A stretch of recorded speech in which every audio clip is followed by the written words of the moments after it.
আসসালামু আলাইকুম ওয়া রাহমাতুল্লাহি ওয়া বারাকাতুহু। দূরে কাছে দেশে বিদেশে যে যেখানে আছেন সকলকে আমার আন্তরিক ভালোবাসা ও শুভেচ্ছা। আলহামদুলিল্লাহ, আল্লাহর দয়াতে আমি ভালো আছি, ইনশাআল্লাহ আপনারাও ভালো আছেন।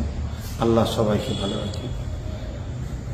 আজ কেন্দ্র সরকার যেভাবে মুসলমান ও ইসলামের সম্পদ, ওয়াকফ সম্পদকে লুটার যে ষড়যন্ত্র করছে সংশোধনীয় বিলের নামে, তার প্রতিবাদে পুরো দেশ জুড়ে আন্দোলন চলছে।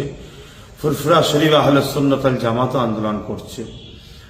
পাশাপাশি ওবিসি সংরক্ষণকে বাঁচাবার বা পূর্ণবহাল করার লক্ষ্য আমাদের আন্দোলন চলছে এবং মাদ্রাসা শিক্ষাকে ধ্বংসের দিকে যে পরিকল্পিতভাবে রাজ্য সরকার ধ্বংস করার চেষ্টা যে চালাচ্ছে, তার প্রতিবাদেও যাতে মাদ্রাসা শিক্ষা বাঁচে তার জন্য আমাদের প্রতিবাদ চলছে। ফুরফুরা আহলে সুন্নাত ওয়াল জামাত রাজ্যের বিভিন্ন জায়গায় এই আন্দোলন করে চলেছে।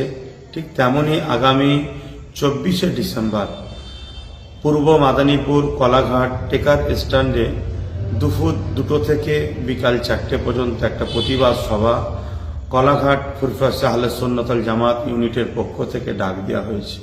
আমার প্রত্যেকটা ভালোবাসার মানুষের কাছে আমার আহ্বান, বিগত দিন যেভাবে ন্যায় সত্যের জন্য যখনই আপনাদেরকে ডেকেছি, লক্ষ লক্ষ মানুষ আমার কাঁধে কাঁধ মিলিয়ে পাশে দাঁড়িয়েছেন। এতে আমি গর্বিত, আল্লাহ রাব্বুল আলামিনের শুকরিয়া আদায় করি। আপনাদের মতো ভাইকে আমরা পেয়েছি, পাশে পেয়েছি। ইনশাল্লাহ আগামী 24শে ডিসেম্বর আপনাদেরকে কাছে পাবো। তাই মাদ্রাসা শিক্ষা বাঁচাবার স্বার্থে ওবিসি সংরক্ষণ পূর্ণবহাল করার লক্ষ্যে এবং কেন্দ্র সরকার যে কালা কানুনের মাধ্যমে আমাদের ইসলাম ধর্মের সম্পদ, মসজিদ, মাদ্রাসা, ওয়াকফ সম্পদ, খানকা থেকে শুরু করে কবরস্থানকে ধ্বংসের দিকে ঠেলতে চাইছে, তার এই চক্রান্তের বিরুদ্ধে আমাদের যে লড়াই, এই লড়াই আপনাদের সকলকে আসার জন্য আহ্বান জানাচ্ছি।